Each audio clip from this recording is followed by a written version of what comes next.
Hey guys, it's Bro You Whack, and it's almost that time of the month again where the new competitive season drops for Overwatch. Now, if you're part of my notification squad, first of all, I love you, but second of all, you would know that Season 12 is still going on right now. You got about 3.5 hours if you're watching this right as it releases, so try to win as much competitive games and get as much competitive points, and start Season 13 off on the right foot. But going into the off-season, what I want to do was talk about what I think are going to be some of the best heroes to use in Season 13, and I want you guys to take this off-season to really practice some of these heroes because, while they're not tremendously better, like they won't automatically give you wins in competitive Overwatch, they're still going to be better built for what the Season 13 meta is going to be. That's not to say heroes not in this video you can't use in Season 13, and that's not to say that these are the end-all be-all heroes. You can't use your mains anymore. No, siree, no, I'm not saying that. But what I am saying is if you're wanting to learn a new hero in this off-season, or if you're kind of wanting to see what heroes work with the Season 13 meta,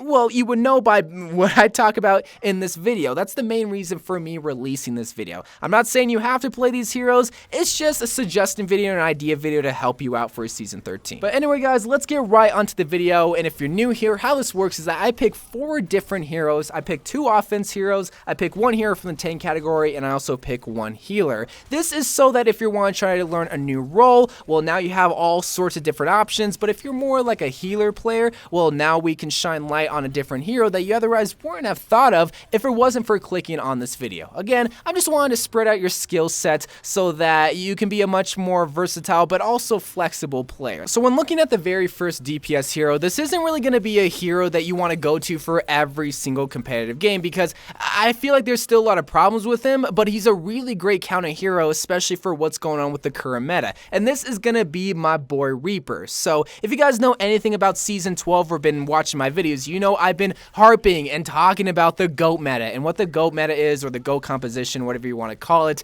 is where it's heavily focused on tanks. A lot of big beefy heroes like maybe a Zarya or a Reinhardt or a Winston or whatever. Any kind of tank could kind of be part of the GOAT composition. So that being said, Reaper is an obvious pick. He's a tank buster. He's supposed to shred through these big hefty tanks. So there's no real reason why Reaper wouldn't be an option in that kind of scenario. But once again, you're not going to go right out the gates with Reaper because if you're wanting to play a DPS hero, there are so many better options because, again, Reaper has some problems. He can be kind of easily stopped, and there's not much benefit unless it's heavily focused around tanks. And if especially you have a Winston, or that Winston's going to be gone 10 times out of 10 against a competent Reaper, and once that Winston is gone, well, the GOAT composition is completely dissolved, and that's mainly what you're wanting to go for when you're playing Reaper, is not necessarily get full-on team wipes, get tons of kills. That can't happen, but you're really wanting to break up that GOAT composition because at that point, then the tanks aren't living, and then Moira's not being able to build her ultimate because she's not able to pee on all these big massive tanks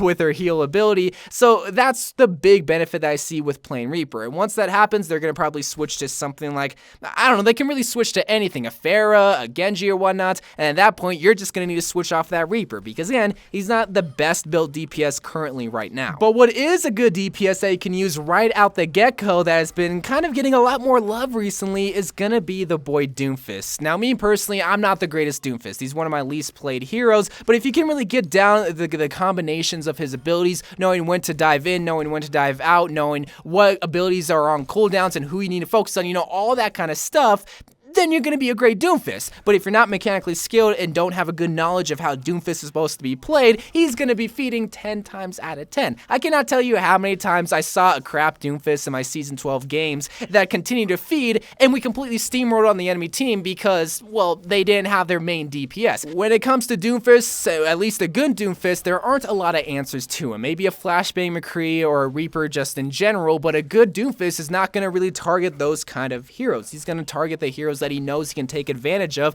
and that's ultimately what you want the Doomfist to do. Again, I'm not the greatest Doomfist of all time, but I know a really good Doomfist and an annoying Doomfist when I see one because he's freaking annoying. He's focusing our whole entire backline, getting one-shots on his fist, and then diving out of there because he knew what abilities were on cooldown and he knew how to navigate the map. That's ultimately what you just gotta do, is be that annoying Doomfist, go in, boom, get a kill, boom, get out of there. Plus, on top of that, Doomfist can kind of hang with the GOAT composition. again, you want to have as much tanks as possible, but if you need that DPS hero, which is ideal with a GOAT comp, then Doofus can easily hang with them, especially if you have a Zarya. Oh my god, Doomfist ult with that Zarya grab, it's game over. Nothing can really stop that because, well, he goes high in the sky, and you can't really flashbang him when he's high in the sky. But now that we got the DPS roles out of the way, let's look at the tank spot, because I've been nagging about the GOAT comp because it works. But once again, you're gonna need that Moira for this to really be effective, because the whole ideal of GOATs is supposed to just rush in, take as much damage as possible without dying, while also dishing out a fairly good amount of DPS to really build that Moira ultimate. So really, it's not like one tank is totally out of the question. No, any tank can really work. However, I feel like there are some better suited tanks for GOAT comp,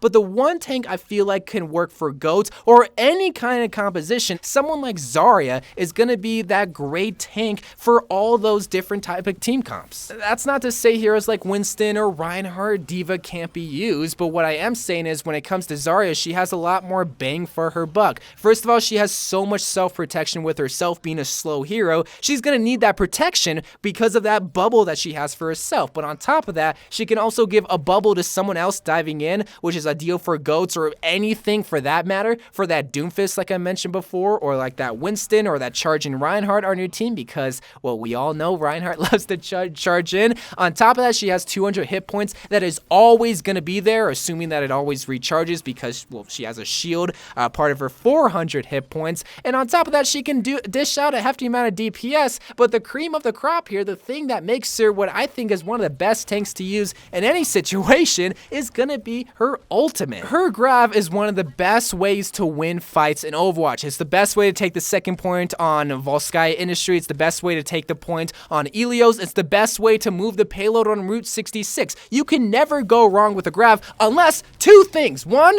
D.Va straight up freaking eats it. So if D.Va eats your ult, then yeah, you did do something wrong there. And the second thing, if your team is not ready for the grab, if your team is not ready to dish out all that damage, the Reinhardt, the Sombra, the Doomfist, no matter what, then yes, it's going to be useless, because I don't need to explain the ultimate, but it brings everybody in, but it's useless if you're not willing to dish out all that damage into that single tiny area. It's so great, but it can also be useless if your team is not ready. So whether you got to spam that you have your ultimate with the wheel, or you got to communicate to your team, tell the Sombra, tell the Doomfist, tell the Reaper, tell anybody that you have your ult, do it so that you get the benefits of using what I think is one of the best tanks to use in Season 13. But again, that's just my thought. I just think you need an aggressive tank, and Zarya can be that aggressive, but also fairly good DPS tank that you want for GOATs or any kind of composition. But now, let's move on to the healer spot. Now, whenever it comes to what I feel like is the best healer to use for Season 13, it was kind of decided based on two factors. One, the current meta. What kind of composition are you going to probably win with that desperately needs a specific healer? And the second thing is, how many problems does this healer have compared to other healers? Because I feel like every single healer at least has one problem, but when it comes to Moira, she has the least amount of problems, and that's who I think is going to be the best healer to use in Season 13. But in all honesty, someone like Mercy, she can be great too. She has a great res ability, she has decent amount of heals, and she can also pocket a lot of DPS heroes, not just a Pharah. However, she has a problem, and that is she doesn't have a lot of self-defense. She doesn't deal out a lot of damage when compared to others. She doesn't really deal out any damage at all. So you're really trusting a lot of DPS heroes. The second healer, like Ana, Ana's a great healer, except she doesn't have high mobility, and she also doesn't have self-health regeneration, assuming that you're going to use the grenade as an anti-grenade, which you probably should. You shouldn't be wasting it on yourself. Brigitta, she's a great healer. She's a great hero overall, and I almost picked Brigitta. However, she cannot be good by herself. You can't run a proper Overwatch team composition with just a Brigitta as healer. So her biggest problem is that she needs a primary healer, and that primary healer could be Moira. When we look at Moira's problem, I mean, can you really think of any problems with Moira? She has high mobility, she can heal herself if she's using her soul sucking ability or just uses her heal ball. She can deal out a decent amount of damage, not the greatest amount of damage, but she can also do a lot of heals at the same exact time. As a primary healer, Moira is the way to go because you're getting, once again, a lot of bang for your buck. Plus, on top of that, you can build your ultimate really, really quick if you have a lot of tanks, which is very popular right now. So you're gonna be getting your what's her ultimate called? I just call it her Kamehameha ultimate because she looks like she's straight out of Dragon Ball Z. But once you do that, you're gonna be healing damage for days all in one single ultimate. So up until Moira gets nerfed, she's gonna probably be the go-to only healer that you really need. Now, if you go with a Brigitta and Moira, oh my god, you're gonna be unstoppable, bruh. But anyway, those are what I think are gonna be some of the best heroes to use in Season 13. I feel like DPS is kind of getting the short end of the stick for this season because, well, why wouldn't you want to use a lot of tanks to really build that Moira ultimate? That's really what kind of decided this hero list, if you even want to call it that, was just the current meta that's kind of been working. But again, that's not to say you can't use Tracer, you can't use Genji, McCree, or a Soldier, but I mean, again, we're just wanting to use it for a general purpose and what can give you the best edge. So if you haven't learned Zarya, if you haven't learned Doomfist, Moira, or even Reaper, take a look at some of these heroes. You can't really go wrong with these heroes. But if you're really good with Genji and you can handle the GOAT meta and you can handle Brigittas, you can handle Moira, whatnot, then continue to use Genji. Keep doing what you do, boo. But if you want to learn a new hero, well, there you go. So anyway, guys, I love you guys. Thank you guys for watching. More Overwatch videos to come. And bye.